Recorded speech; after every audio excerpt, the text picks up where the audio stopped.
Muungano TV, Cape Town, South Africa. Uko hapa haujui Ramadhani ya mwaka kesho utaifika. Hauna uhakika huyo. Hauna uhakika ya Ramadhani ya mwaka kesho utaifika. Katika kukumbushana ndugu watukufu wa Islam, ndio maana nimedhamiria mada yangu tutaelezea maudhui inayokwenda ya kwamba tuwe ni wenye kumcha Allah subhanahu wa ta'ala. Na hatuwezi kumcha Allah subhanahu wa ta'ala ikiwa sisi hatumfati nani? Mtume Muhammadin sallallahu alayhi wasallam. Mtume huyu ambaye aliyepata misukosuko katika kuifikisha dini hii ya Allah subhanahu wa ta'ala. Mimi na wewe tumefikishiwa dini hii hali ya kuwa hakuna familia yako ambaye aliyekufa kwa ajili ya dini ya Allah subhanahu wa ta'ala. Lakini tutambua kwamba masahaba walikufa kwa ajili ya Allah subhanahu wa ta'ala. Mitume waliteswa kwa ajili hii ya dini ya Allah subhanahu wa ta'ala. Lakini sisi tunaichezea dini ya Allah subhanahu wa ta'ala. Ramadhani imekwisha na imani yote imekwenda na Ramadhani. Yani kuna wale ambao hajua hata kama Ramadhani ilikuwepo.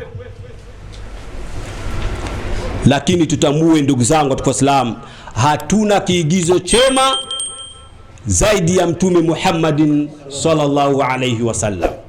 Sote tunatambua kwamba Mtume Muhammadin sallallahu alayhi wasallam alizaliwa katika mji wa Makkah, Makkah al-Mukarram. Na pale Makkah alifanyiwa vitimbi vikubwa mno mpaka katika ndani ya familia yake kumpiga vita kwa sababu analeta dini ya haki. Mtu anapigwa kwao. Mathalan, umezaliwa katika mji wenu, alafu wewe ndugu zako miongoni wanakupiga vita wewe kwa kile ambacho ulichojaliwa na Allah subhanahu wa ta'ala. Ni huzuni uliokuwa mkubwa. Alipata misukosuko. Na wale wote ambao waliokuwa wanaonekana wako karibu na Mtume Muhammadin sallallahu alaihi wasallama, wote waliwatia include, kuwajumuisha, wapigwe mpaka wauawe. Ndio pale tunaelezwa ya kwamba laqad kanat fi da'wati nabawiyyati fatratil asiba udhiya an-nabiy sallallahu alayhi wasallam fi shakhsi al-karim wa fi ahli baitihi wa fi sahabatihi. Lakini tunaambiwa kwamba walakinnahum lam yakun yaruda al-idhaa bal kana yarudan radan jamilan. Mtume Muhammadin sallallahu alayhi wasallam alifanywa vitimbi vikubwa mno. Tunaelezwa kwamba wa huwa yusalli inda al-Kaaba, alipokuwa akisali katika Kaaba, makafiri wanakuja na tumbu za ngamia wanamwagia bwana Mtume sallallahu alayhi wasallam hali ya kuwa amesujudu. Mathalan, wewe uko unasali katika pembeni ya saluni yako, alafu wanakuletea zile tumbo zile ambazo tukipita kule barabarani, ambazo wale wamama wanene wenye matumbo waje wachukue zile tumbo za sijui za ng'ombe za sijui vitu gani wakumwagie. Utajisikiaje? Kama utakuwa na kisu utageuka na umchome kisu. Kama utakuwa na bunduki utamfyatulia risasi. Lakini bwana Mtume sallallahu alaihi wasallama alipomaliza assalamu alaikum wa rahmatullah, assalamu alaikum wa rahmatullah, bwana Mtume anainua mikono kwa Allah subhanahu wa ta'ala, Allahumma ihdi qaum fa innahum la ya'lamun. Ewe Mwenyezi Mungu, wahufirie, wasamehe hawa watu wangu, hawa hawajua wanachokifanya hawa. Inni arju an yakhruja min aslabihi man yaqulu la ilaha illa Allah. Lakini mimi natambua kwamba katika miti ya migongo kutatoka watu ambao watakayokuja kunijua mimi kama ni mtume wa kweli. Swalla ala nabii. Huyu ndio huruma wa bwana Mtume sallallahu alayhi wasallam, aliobebelea Uislamu, aliobebelea Uislamu kwa moyo mmoja, kwa mapenzi makubwa.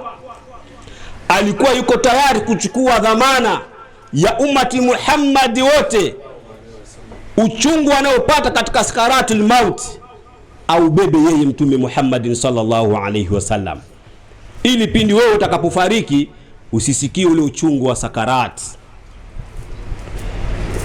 Huyo ndio Mtume Muhammad sallallahu alaihi wasallam. Aliipenda dini ya Allah subhanahu wa ta'ala, ukweli wa kuipenda.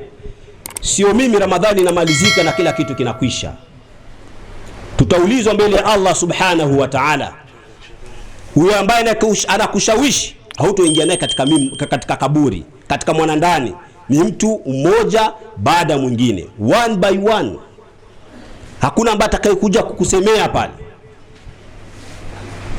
Lakini angalia mapenzi ya Bwana Mtume sallallahu alaihi wasallam. Yuko tayari kubeba uchungu wa sakaratul maut wa ummati Muhammadi mzima, au bebe yeye ile siku, ili wewe utakapochomolewa nafsi itoke katika njia ya sahali, njia yenye upole. Lakini tuko wapi sisi? Tuko busy katika biashara zetu, tunakimbizana na dunia tu. Mtume alitupenda ndugu zangu wa Uislamu. Tunaelezwa kwamba yaumul mahshar, yauma tubla sarail, Bwana Mtume sallallahu alaihi wasallam atadondoka katika sijida na Allah subhanahu wa ta'ala atamueleza ya kwamba irfa ra'sa ayada, inua kichwa chako na uombe. Lakini Mtume Muhammad sallallahu alaihi wasallama alikuwa ni ummati ummati ummati, umma wangu umma wangu umma wangu. Haya ni mapenzi makubwa, haya ni mapenzi makubwa ya Bwana Mtume kutupenda sisi kwa ajili ya Uislamu, kwa ajili ya hii dini ambayo tunaichezea mimi na wewe. Mtume Muhammad sallallahu alaihi wasallam alienda katika mji wa Taif, kisa maarufu, wengi wanakifahamu. Alipoenda kuilingania katika mji wa Taif, alipofika pale akawaeleza watu wa Taif ya kwamba ya ahla Taifin qulu la ilaha illa Allah tuflihun, enyi watu wa Taif, semeni la ilaha illa Allah na mtafaulu. Lakini jawabu lao lilikuwa lipi watu wa Taif? Lile la wale makafiri wa Maka. Bali inasema kwamba historia, ramahu bil hijara, walimpopoa Bwana Mtume kwa mawe, hatta damiyat kadamah, mpaka damu ikachururika karibia ifika katika nyayo za miguu. Mtume akamwambia Zaid, ifute damu yangu hii ilikaribia chini ya viatu, kwa sababu damu yangu ikishika ardhini Mungu atawaangamiza watu wa Taif hata nikiwaombea usiku kucha. Swalla ala nabii. Huyu ndio Mtume Muhammad sallallahu alayhi wasallam. Ndugu zangu watukufu Waislamu, usipompenda Mtume Muhammad utampenda nani? Usipomfuata Mtume Muhammad utamfuata nani wewe ambaye kapigiwa mfano? Laqad kana lakum fi rasulillah uswatul hasana. Na Allah subhanahu wa ta'ala anatueleza kwamba baada a'udhu billahi minash shaitani rrajim, kul in kuntum tuhibbuna Allah, sema kuwaeleza hao, ikiwa nyinyi mwampenda Allah subhanahu wa ta'ala, fatabi'uni, basi nifateni mimi. Wamfate nani? Mtume Muhammad sallallahu alayhi wasallam. Utakapomfuata Mtume Muhammad sallallahu alayhi wasallam, yuhibbukumullah, na Allah subhanahu wa ta'ala atakupendeni. Na baada ya Allah kukupendeni, wa yaghfir lakum dhunubakum, Mwenyezi Mungu atakufirieni madhambi yenu. Wallahu ghafurur rahim, mwenye kutoa msamaha na ghafuru ni Allah subhanahu wa ta'ala, sio binadamu. Usiogopi binadamu, binadamu hana lolote, hana lolote. Kwa hiyo tupokee kile ambacho Mtume katuletea, kaja nacho, tukibebelee. Ndugu watukufu Islam, tuzidishe ucha Mungu. Ukiwa karibu na Bwana Mtume sallallahu alaihi wasallam utakuwa karibu na Allah, na utakapokuwa karibu na Allah unaojongelea ucha Mungu, na utakapojongelea ucha Mungu bimaana wewe njia yako inaenda nasafika siku baada ya siku, na ukifa kwa huruma wa Allah subhanahu wa ta'ala atakuingiza katika pepo ya Allah subhanahu wa ta'ala. Mwenyezi Mungu tujalie tuingie katika pepo.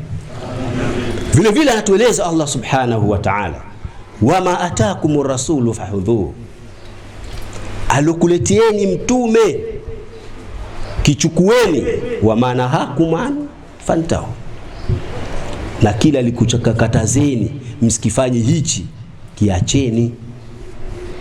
Kisha wattaqullah, mcheni Allah. Pale pale kumcha Allah, ucha Mungu pale pale, mcheni Allah subhanahu wa ta'ala.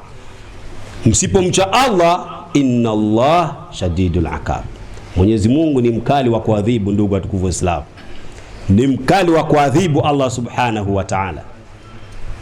Wewe usijoni huko mbabe, hakuna mbabe zaidi ya Allah subhanahu wa ta'ala. Hakuna mbabe zaidi ya Allah subhanahu wa ta'ala.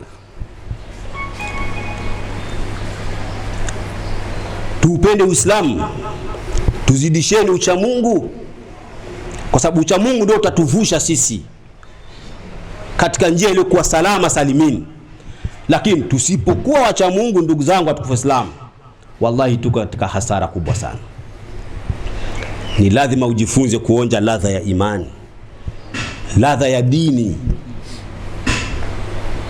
Ndio ile hadithi ya Bwana Mtume sallallahu alaihi wasallam atueleza kwamba thalathun man kuna fihi wajada halawatal iman. Mambo matatu, yoyote atakabahatika kuwa na mambo matatu haya, atakuwa ameonja ladha ya imani katika moyo wake. Kabla kuonjea ulimini, anaonjea moyoni.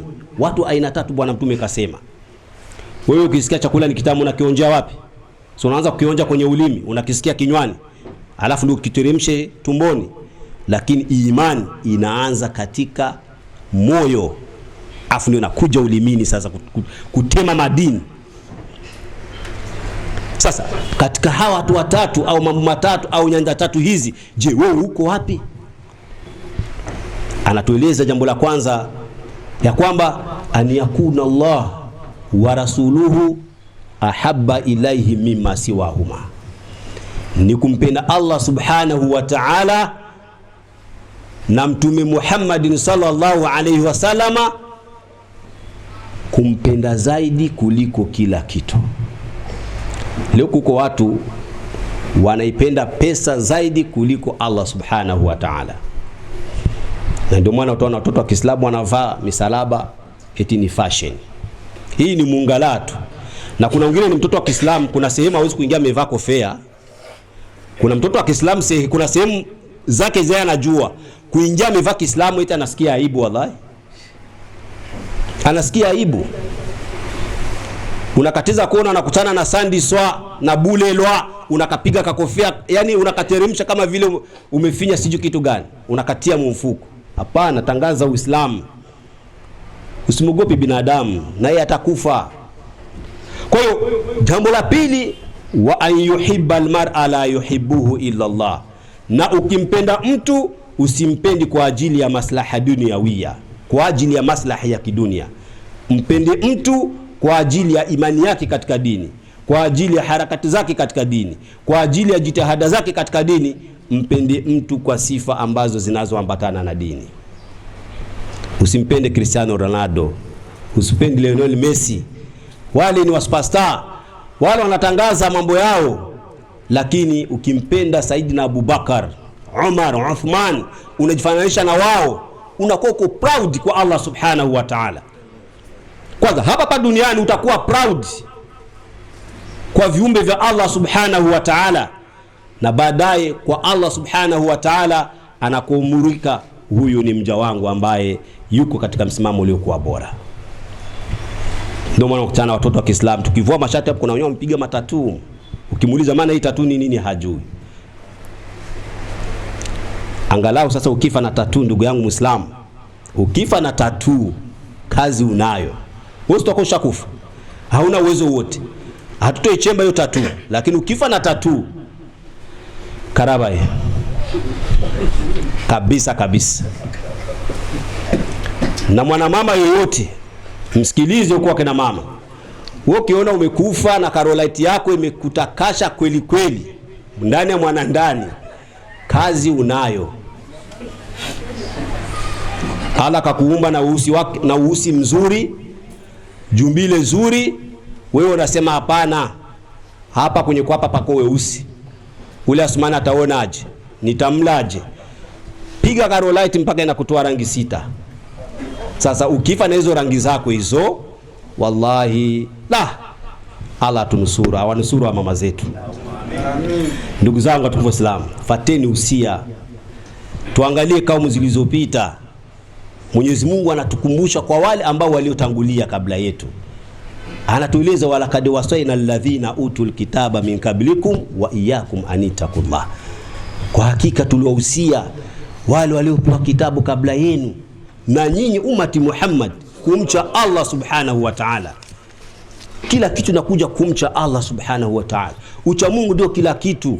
Bila ucha Mungu hatutoboi ndugu watukufu wa Islam. Hatutoboi. So wale wengine wanatungisha neno la kutoboa, amebeti zake timu zake ngapi, anakuambia la mkeka umetoboka baba. Kitu kimenuka yani. La sijui atakwali kwa mantilent, leo nitaenda kukopa kabisa. Ulimuua nani? Ulimuua Arsenal. Wala hawezi kwenda popote yani. Muue huyo. Ndugu zangu, wallahi hapa tunaongea ni kama historia tu. Nikizani vijana wengi wamezamilia katika kubeti, ni wengi sana. Lakini madhara ni makubwa sana. Wallahi. Na ndio maana Mwenyezi Mungu kaweka siri. Allah ameweka siri ndugu zangu. Na ndio maana ukimjongelea hata wewe ni mke wako amefariki, msinye kinyungutu, hatotigisika, mwambie mnongoneze, hatokujibu. Kuna siri kubwa sana. Kwa sababu asije kukuibia siri baadaye ukashtuka mapema, nimeotea baba. Siwezi kubnini. Lakini betting wallahi ni dhambi kubwa sana. Yani uombe dua tu, usidondoki siku umeenda kuchukua majibu yako, umeenda kuchukua fedha zako ndani ya ile jumba la kamari. Ukifa mle, tunaambiwa mwisho amali ya mtu ni mwisho. Umedondoka katika lile jumba lile, una county uai. Vijana wengi wafanyi kazi hata huko mjini huko. Vijana wafanyi kazi. MVP wewe piga zako hayo maunjuti yako hayo bana. Uko nasubiri 6,000 mwezi mzima. Mimi nikipiga hivi 10,000 kwa wiki. Wiki mbili nimekanyaga randi 20, nimemuua muhindi yani. Yaani hao wahindi lazima tuwakanyage. Ndio anaongea. Lakini tujijue kwamba unajikanyaga mwenyewe. Haumkanyagi Allah subhanahu wa ta'ala. Pindi utakapoingiza katika mwanandani, utakapoanza kukufinya, ndio utajua kama ulikuwa unamfinya nani. Mwenyezi Mungu atunusuru na mabetting haya.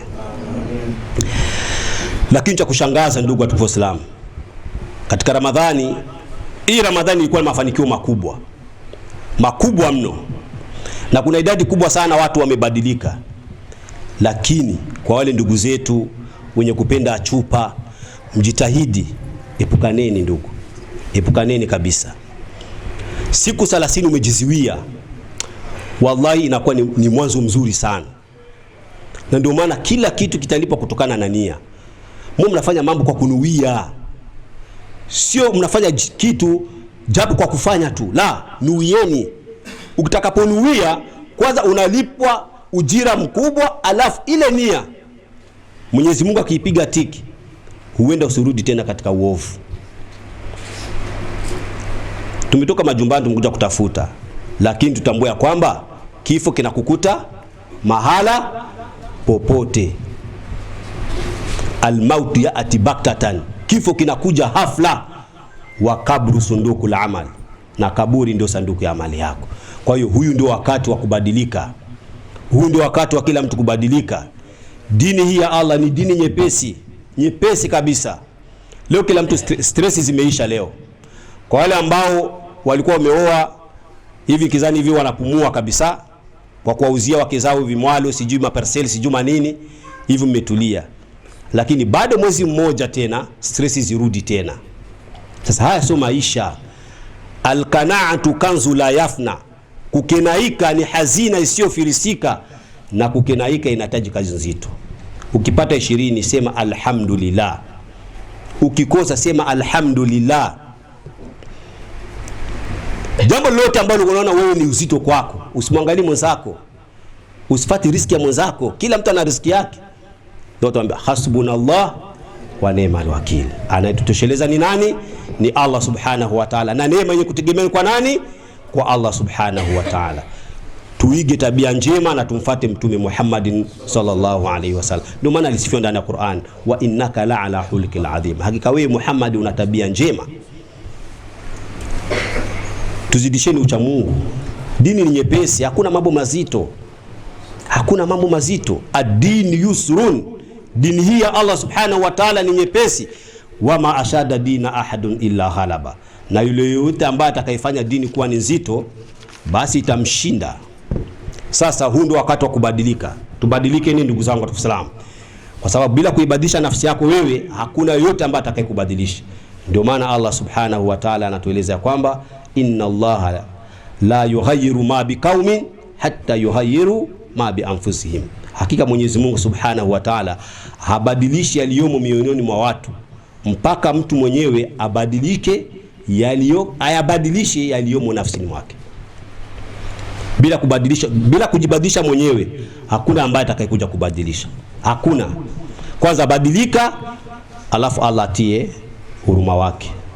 Barakallahu li wa lakum fil Qur'anil azim wa nafani jami bil ayati wa dhikril hakim fastaghfiruhu innahu huwal ghafurur rahim wa huwal barul karim.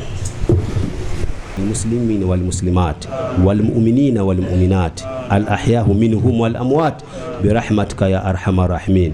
اللهم أنت السلام ومنك السلام تبارك الجلال والإكرام برحمتك يا أرحم الراحمين. ربنا آتنا في الدنيا حسنة وفي الآخرة الحسنة وقنا عذاب النار وعذاب القبر وعذاب الفقر ومن فتنة المحيا وممات ومن فتنة المسيح الدجال. سبحان ربك رب العزة عما يصفون وسلام على المرسلين والحمد لله رب العالمين وأقم الصلاة.